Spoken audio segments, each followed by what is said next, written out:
welcome to another episode of Stuck in My Mind podcast. I am your host, WIZE, and my guest today went from a shy, quiet kid to a successful business owner, professional athlete, and a coach. Welcome to the show, Taylor Ross. Hey, how's it going, man? Oh man, I'm great, brother. How you doing? I'm doing amazing. Plugging away. It's been a crazy last 2 weeks, but that's what we do, you know? Awesome. All right, so let's just jump right into this. Can you share can you share that pivotal moment from your track career that shaped your mindset and approach to life? Yeah, of course. So I would say that was in college still, right? So in college, there was a point where I was always trying to please my coach. And then I had that point where I was like, you know what? I got to start doing something for me a little bit more. So at that point, I decided that I needed to commit to my journey for my own furthering in life. And that's when everything just started to click. And guess what? I ran my fastest that year. I did get faster after that still, but I made it to the finals in our conference. I placed, I was on the podium, which was the first time in years in my event for our school. And then I realized all those little things that happened because of that choice I made to start doing something for myself, not selfishly, but just like to represent me, is when everything just clicked and everything else in life, in my education, in business. That's how I started applying things like, you know what? I got to do this because this is what I want to see in my life. And that's how things transformed. So how does your experience as a professional athlete influence your coaching philosophy and how you approach to working with your clients? So an athlete and a high performer are the same. It doesn't matter if you're actually an athlete or a high performer in business or life in your own work. It might not be entrepreneurship or anything, but how you see what your goals are and how you attack them should be the same for both people. All right. So as an athlete, there's an end goal, and it's not 2 weeks away. It's usually 9 months to 4 years away. You got to work with that big picture in mind to make sure you're constantly moving forward and not just getting complacent with where you are. So when I coach, I try to always keep the long game in my clients' minds, my athletes' minds, so they know what they're striving for. But we have these little objectives that we have to keep hitting time after time to make sure we're going towards that long one. Because if you set this massive goal, well, shit, it's not going to feel like you are making much headway every single little day, right? There's so much more that can be done in the little days that accumulate to the big day. Yeah, absolutely. Yeah, it takes time. It's the dedication of it. There's a whole lot that goes behind actually becoming the person you want to be with the goals that you have set. But being a professional athlete sculpted my mindset with how I go about daily tasks, showing up for practice when I didn't want to, hitting the weight room, taking care of my body. And those are things that anybody should do. So whether you're my elite athlete client or if you're a high performer in life overall or just trying to optimize yourself, those little things that I did every single day to try to make an Olympic team still apply to somebody who's not at that elite level of athletic performance. It's all the same. So what was your motivation to transition from a career in athletics to becoming a gym owner and an online coach? It kind of happened pretty naturally.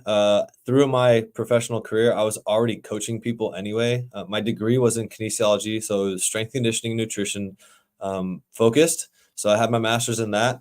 So once I graduated, I got, the normal PT job at a commercial gym, helping people just optimize their overall health, but didn't know all the different aspects that went with it. So that was a natural progression already. And back in 2013, I believe it was, I started a company called the VicFit, which was the virtually integrated coach. Well, young Taylor, sophomore or junior in college, I want to say, didn't know much about marketing or online or anything. And the virtually integrated coach died. Like, I didn't know what to do, even though it could have been great. So I washed that away, got rid of the website, all that. And then the pandemic is really what kickstarted the online aspect of me coaching. So Crown Athletics is now what I do online. That's so I could help reach more people, help transform more lives, and reach athletes that I might not be able to see every single day in my facility. So the transition from being an athlete to just coaching and running my own gym happened really fluidly because it was kind of already happening, right?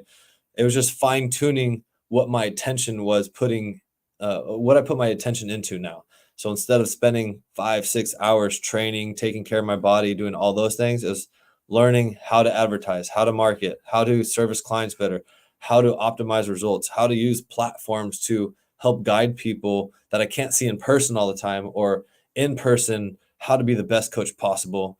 Which when I was at Cal State Fullerton, I interned for 2 years, so 2 separate times. Then I got in-person coaching with Division I athletes. So I got to do it at a very high level before I even started doing the business, before I started working as a personal trainer.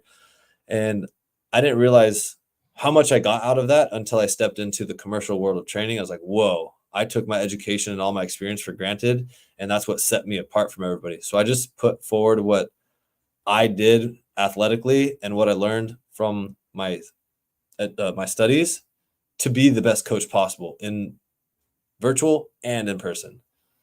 So you was kind of ahead of your time, and when you started your first virtual company, because it wasn't until like when the pandemic and everything, that's when really everything really started becoming more virtual, right? Oh So yeah. so how do you help your clients develop mental discipline and resilience to overcome obstacles?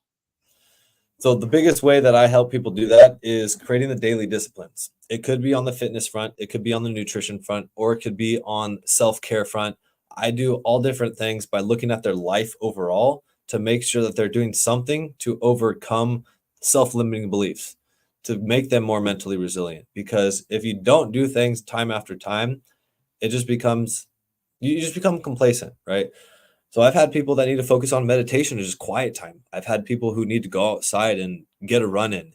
And there's going to be days that you don't want to do it, but it's your dedication and the discipline to sticking to that consistency of the routine that develops that resiliency. If you do it whenever you want, you're not going to get the results. You're also not going to get the resiliency. So when times do get tough, everything falls out the window. So when you do things when you don't want to do them, that's what makes you a stronger person, especially mentally. So that's the mind frame is that I coach is even when you don't want to do it, show up. Because guess what? Olympic athletes show up when they don't want to, right? You got to get the work done. If you're trying to be the best person possible, you got to show up when you don't want to do the work. And that could be showing up for your family. It could be showing up for work. Could be showing up for your kids. It could be showing up for your own self and your workouts, but you just got to show up. Can you share a specific challenge you faced while building your business and how you overcame it? Oh yeah. I didn't know how to run business. I was the PT dude. I knew how to train people. I know how to make you fit and healthy. And I decided to open up a gym with my dad. I knew nothing, right? So there's a couple taxes I had to pay, and definitely the ignorance tax was paid. I had to do a whole lot of learning and dig my nose into books, YouTube videos, Googling stuff to learn what business is, how to incorporate, how to do all these different things. And that was enlightening, but also empowering, right? When you're tested and your true ignorance is shown, that's where you can really grow as a person. So that was just one, I would say, small hurdle at that time is learning business because there's so many tools and resources out there that can help you get things going. But the pandemic was probably the biggest one. Being forcefully shut down and saying you can't do business was something that I really had to work hard to overcome and see how we can make it through it, which thankfully we did. But that's where, all right, how can I help my members? What are we going to do to make sure that they want to stick around? How can I reach out to them beyond just being in a physical space together? And that was being super creative. And through running and going into more kinesiology and how the body works, my creativity kind of faltered. I used to be pretty creative as a kid. I loved art and everything. And then that reignited it again. It got me thinking in different ways. And that 3-4 month period of really trying to figure things out is what has catapulted me in my overall entrepreneurial journey, coaching journey, myself as like a post collegiate, post professional athlete to do more and think outside the box a little bit more because we get so confined to what we're doing. And that instance in time is really what tested me, and it could have broke me, right? But I chose not to be broken and to learn as much as I could and be as actionable as possible.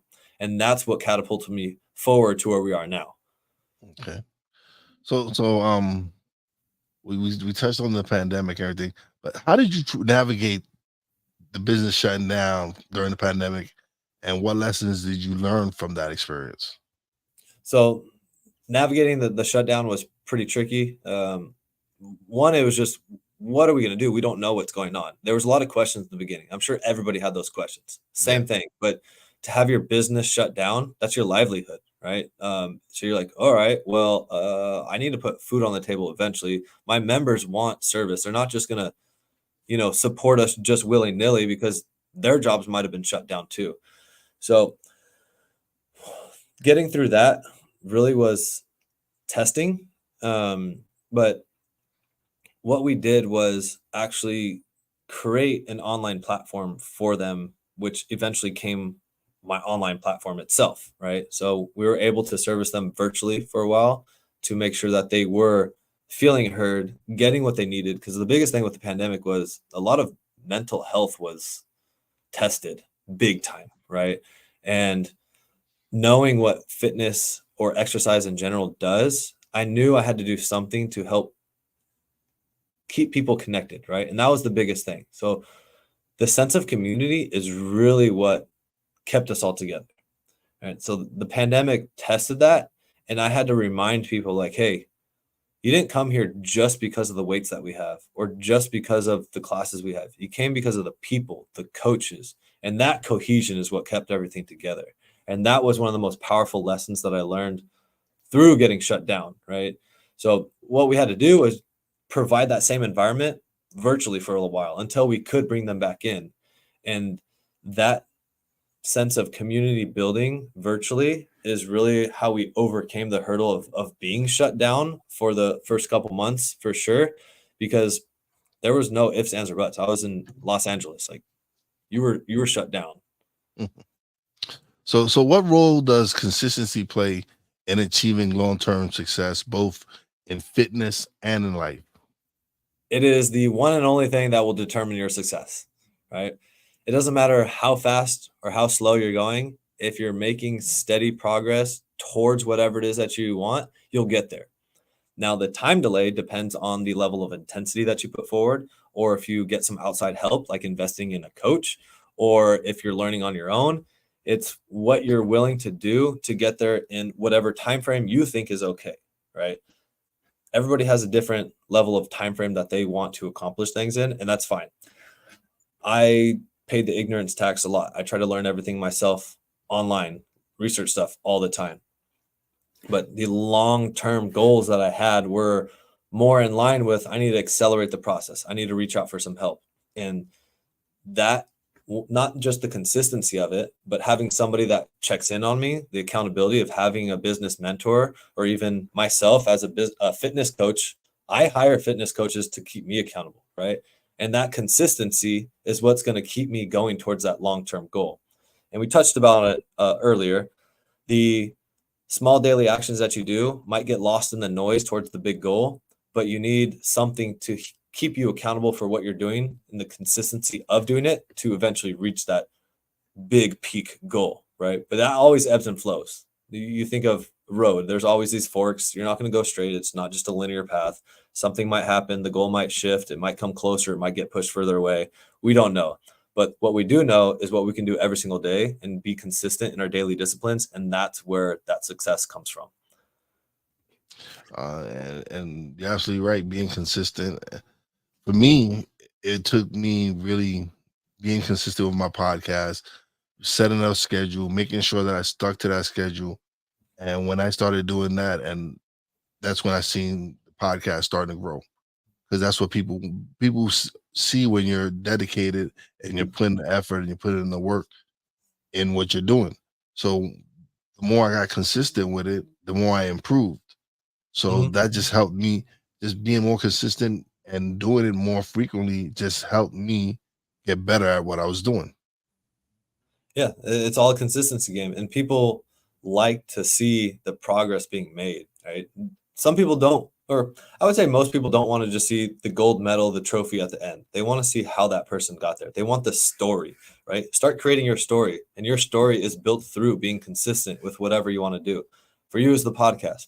For somebody else, it might be starting a business. For another person, it might be losing 50, 60 pounds or trying to make a team for basketball or soccer or track and field.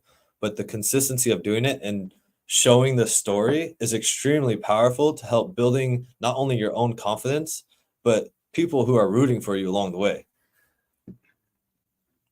So as a father, how do you balance entrepreneurship, coaching, and family life?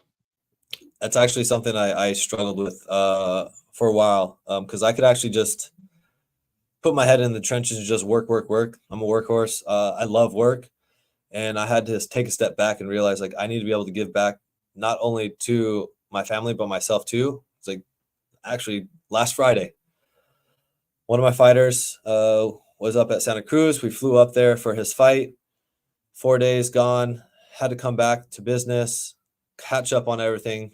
Tax season, got slammed. Super stressed, just crushing everything, trying to get it all done. Friday, all of a sudden, I get this like rainbow, like blur in my eye. I'm like, what the hell is this? What is this? I'm like going like this. Go up to my wife. Hey, do my pupils look normal? And she's like, yeah, you're totally fine.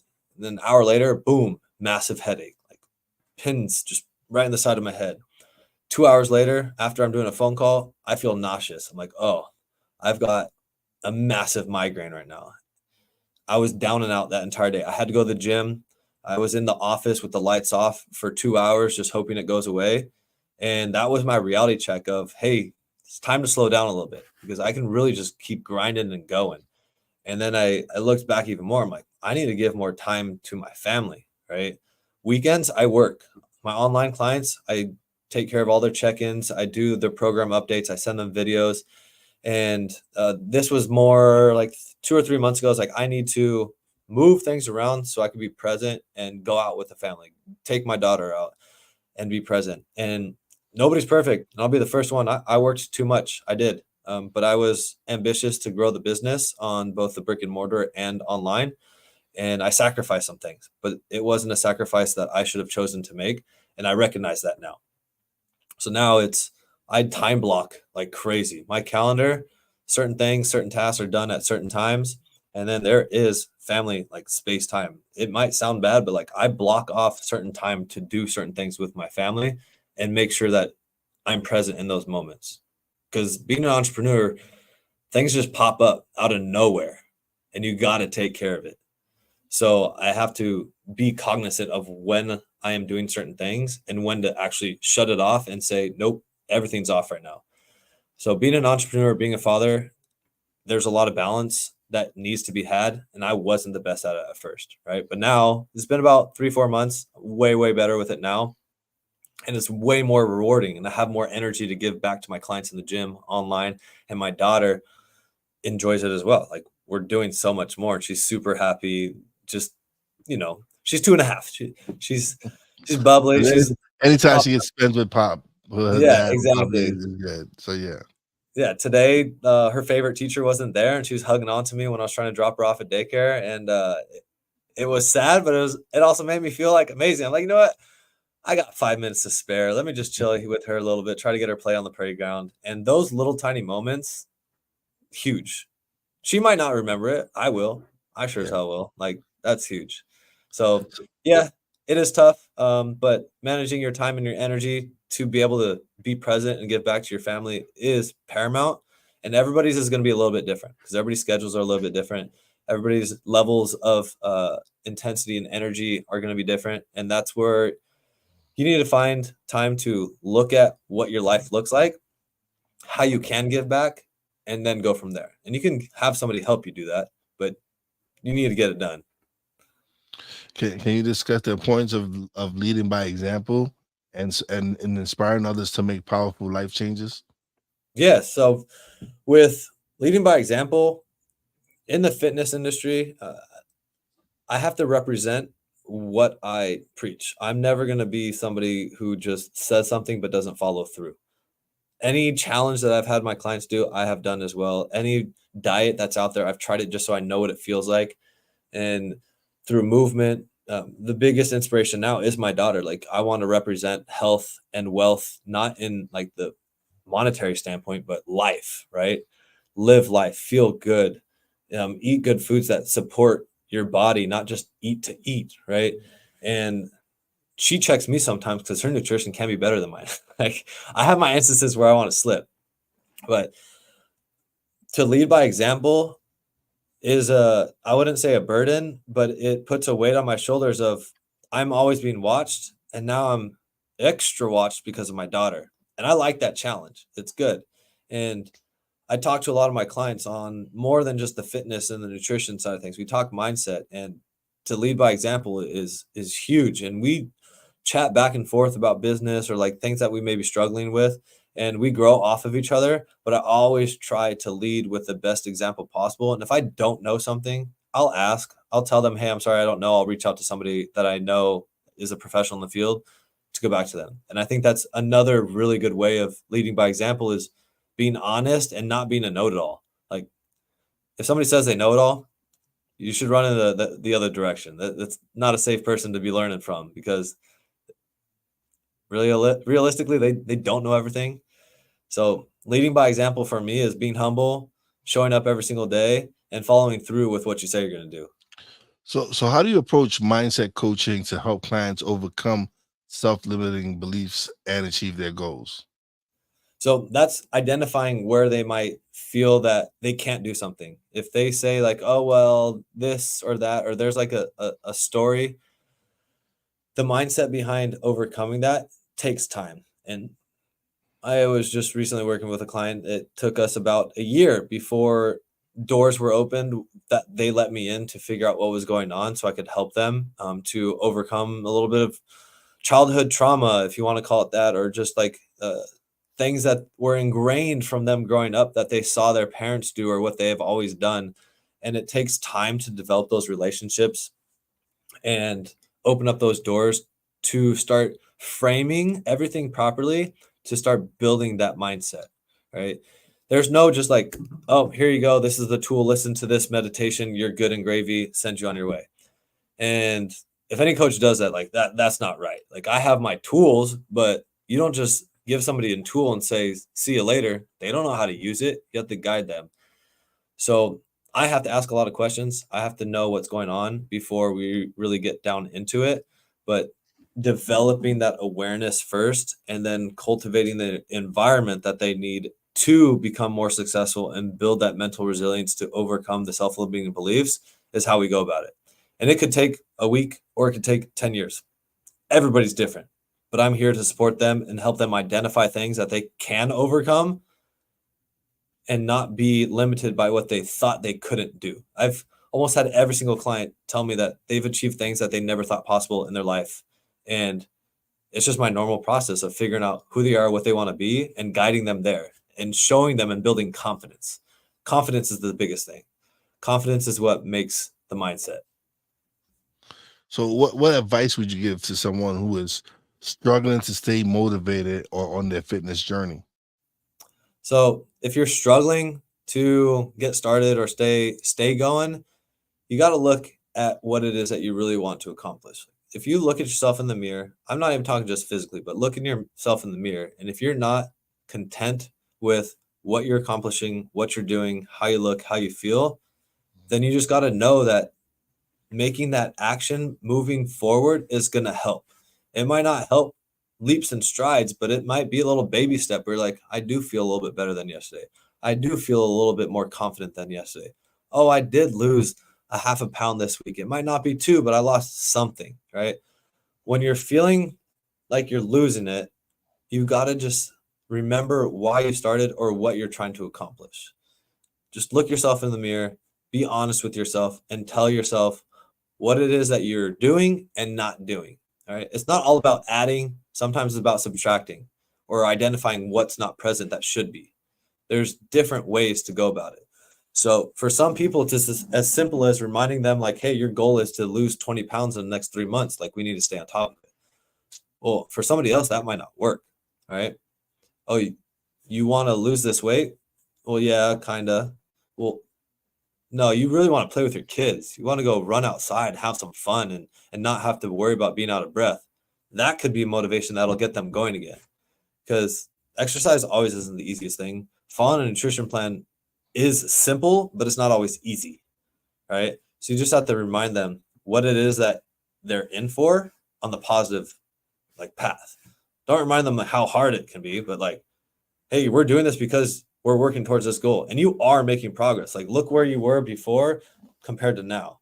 As long as you're not backpedaling, we're in a good spot. And if you do backpedal, it's okay. Just pause, reset, and start to create that traction again. So how do you cultivate resilience in the face of setbacks or failures, both personally and professionally? So these will coincide with each other. If you have a setback, you can either let it overcome you, or you can look at it and learn from it, right? A failure isn't finite. You don't have to be set with, oh, I failed at this, I can't do it anymore. No, it's all right. I didn't do this one time, and I can move forward on growing from that instance. The easiest example would be going to the gym and lifting weights. Are you going to go to the squat rack and throw on 3 plates and squat your first day? No, right? You're going to fail, right? But what you can do is like, oh, that was too heavy for me. Let me try the bar first. That's a great place to start, right? And then we start building from there. It's not all about, oh, just failed. That's it. That's the end of the road. No, it's just a lesson or a hurdle or a roadblock that you need to learn to overcome and identify what kind of led you down that path. So everything's a learning experience. Got to look at everything with a positive mentality to make sure that you're moving forward rather than dwelling on what didn't happen and thinking that no good can happen from whatever it is that you did. If you focus in on what you're doing and not working, all you're going to get is negative outcomes all the time. We don't want to focus on the negative outcomes. We want to see how we could turn that negative into a positive. And that's how you can really start to build that traction and the resiliency of building upon yourself. Yeah, absolutely. So can you share a success story from your coaching career that particularly resonates with you? Oh, yeah. So it's actually probably the most recent story. I said I was in Santa Cruz with my fighter, Ozzy Diaz. 19 months since he's fought. He was on the Dana White Contender Series, and we lost that one. He fought the hell of a dude who's in the UFC now. And 19 months, we put our head down, we trained, and I'm sure he went through some dark times. I went through some dark times as a coach. Like, I was like, man, we didn't have the full package put together, right? Sometimes that just happens in the fight world. But 19 months of work. He had some injuries that we overcame. And throughout the time, day in and day out, laying the bricks one by one, leading up to this last fight 2 weeks ago, Santa Cruz. He got 30 days notice. I had 30 days to get him ready for his fight. So I do his strength and conditioning, his nutrition, his weight cuts. He's got his fight coach. We communicate with each other. It's like, all right, 30 days, let's go. Put the fight plan together. All the hard work that we had been doing for the past 18 months, the bricks were already laid, right? I was confident in him. He was confident in himself. And the only reason why he was confident in himself is because he laid all those bricks. We get into the ring or the cage. He had done his meditations. He'd done his visualization. First round, flying knee, TKO, up a weight class at 205 after 19 months of not fighting, right? Might just sound like some athletic story. You guys have no idea everything that went behind it. I actually sat down with him in the studio here to talk to a little bit more about the mindset behind it. And I learned more about him through his mindset preparing for this fight. And that was not only a huge win for him, but for me as well, because we did it together. It was a journey together. Nothing is by yourself. If you do things by yourself, the reward can't be shared, right? So that was one of the most amazing things where he was down. Getting knocked out is pretty debilitating on the mindset, right? Getting shut down, but to come back from that and be the best fighter, the best version of himself now is amazing. And now the doors are open wide for more opportunities, and we're super excited for him. So what do you hope your legacy will be in the fitness and coaching industry? What I've kind of decided that I want to pursue with fitness and nutrition and health overall is just helping people find whatever it is that they like that keeps them healthy and fit. I really don't care what it is. But we're not taught much about how to stay fit and healthy, how to eat right in school, right? We don't even know how to do our taxes from school. Like we got to learn all these things that truly matter in life after we get out of school. Like what are we learning in school? Nothing really relevant at the high school level for what life really has to give us. So my goal, my passion is to help people find what they want to do, help educate them why it keeps them healthy, and make it a hobby for them. Make it super fun. If it's kayaking, if it's swimming, if it's running, if it's learning boxing or a skill like that, if it's CrossFit, I really don't care. I just want to make sure people go, dang, Taylor helped me realize like it's fun to move my body and I feel great doing it. Right. That is what I want to do. That is the legacy that I want to leave behind. And I'm trying to build that right now by impacting as many people as possible in my gym and then online too. And I have amazing athletes that help me showcase that too, which Ozzy is talking more about inspiring people. And that's what we're here for. We're here to inspire the masses, to show them what they're truly capable of through health, fitness, athletics, business, whatever it might be. So how do you continue to challenge yourself and grow as a coach and an entrepreneur? So to grow as a coach, I'm always learning. I have mentors that I reach out to. I got an amazing education, but I still reach out to like Dr. Annie Galpin, who was on my committee for my thesis when I was getting my master's. There's other amazing professionals out there in the world where I'm always learning. Things are always evolving. There's new things to test and try. And that's how I further with coaching. On the entrepreneur front, business and trends are always changing too. So I'm constantly having to learn, touch bases with my mentor as well to see what it is I could be doing and improving on. And one of the biggest aspects that go on both fronts actually is I'm huge on customer service. I want to make sure you have the best experience possible, whether it's online, whether you're an athlete of mine, or if you're just at my gym just trying to get fit and healthy. And constant education is the only way to do that. The constant contact, networking, all of that is paramount with coaching and in business to make sure that you're providing the best service possible. Absolutely. Yes, you definitely have to continuously improve on yourself. That's something that I made sure when I decided I was going to go hard on doing the podcast. I made sure I invested in quality mics. I got me a Rodecaster Pro, got me a quality camera, because I just felt that people were giving something very precious, which is their time, sitting down, listening to the show and everything. So I wanted to make sure that I improved with each episode, that I wanted to make sure the quality of my sound was good, the video was, because I just wanted to improve. It was something that it's in with me is I continuously learn. I'm always learning new tools. I'm always finding something new to help me cut time on editing or help me cut time on creating clips and all these other different things. But it's me wanting to make things simpler. Yeah, efficiency. And if you can take a 10-word sentence and make it 3 words, Why that's not? awesome, right? Yeah, It's probably more clear, more concise. That's what we do with whatever our profession is. It's all about helping break things down and make it as easy as possible. When you provide an exceptional service and high quality and streamline your own process, it's that much better for everybody else too. it is. It is. It makes life easier for yourself. So now on the weekends, I don't do I disconnect on the weekends.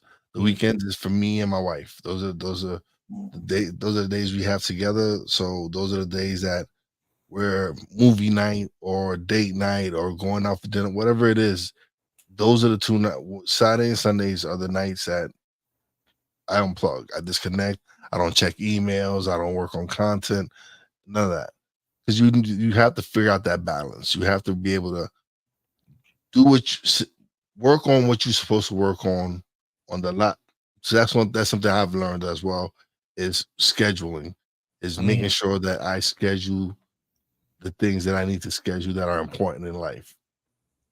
Yeah, that's huge. I mean, you got a leg up on me on that one. You probably identified that a lot earlier than me, and it's because you see the value in that and how much it can actually give back and recharge you, right? And that is something that some people won't recognize for a while, myself included. So that time blocking and creating space for family and friends and all that is super important. And I'm sure when you first did that, it was an eye-opening experience for you, just like it was for me. It was like, oh wow, this is so much better. Like this is Mhm. amazing. Yeah, it made things simpler. It's actually helped me create a better product. It's by really just structuring the show and improving and basically setting up a system on how I record. Like I have a system in line where I do my thumbnails, I set up the studios, I set up descriptions, titles for the show, all in within probably 30 minutes. Nice. That's super Where streamlined. Whereas before it would take me more time to get everything all organized and go do this. So by me having the calendar and having them people's information and look, it's made it so much easier for me to really come out and just be prepared for when it's time for the cameras to come on. Yeah, and I'm sure you're able to get more done during that time too. Like that's what's what's tough about being an entrepreneur is there's nobody to really check us, right? Yeah, And we have to do it ourselves.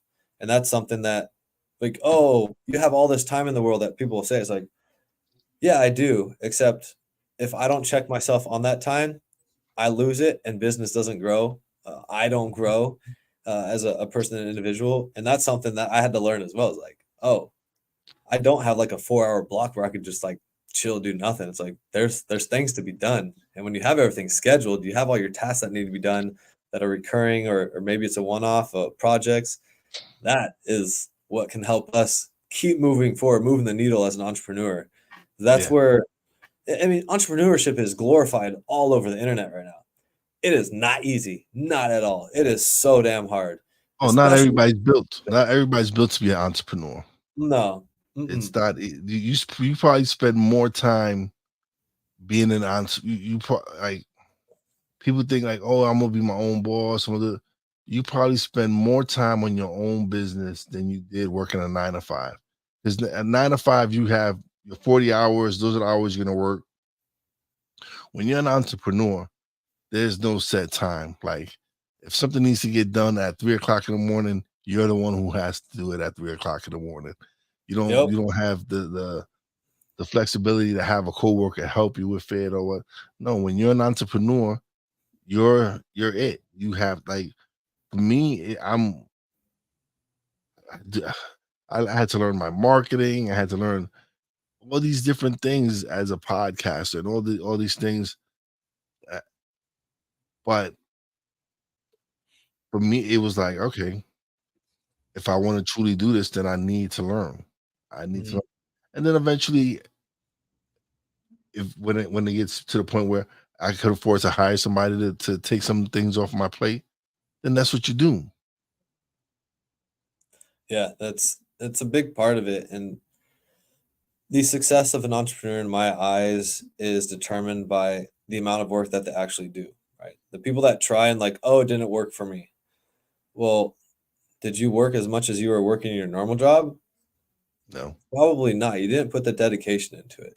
Mhm. That's what the differentiator is, right? And through business, as an entrepreneur, you are a direct result of the outcome of your company. And if you fail or don't make it and it's only 6 months in, it's only 6 months, right? Like I'm Yeah. I'm 6.5 years now in with the brick and mortar. My online I tried over 10 years ago and I brought it back 5 years ago.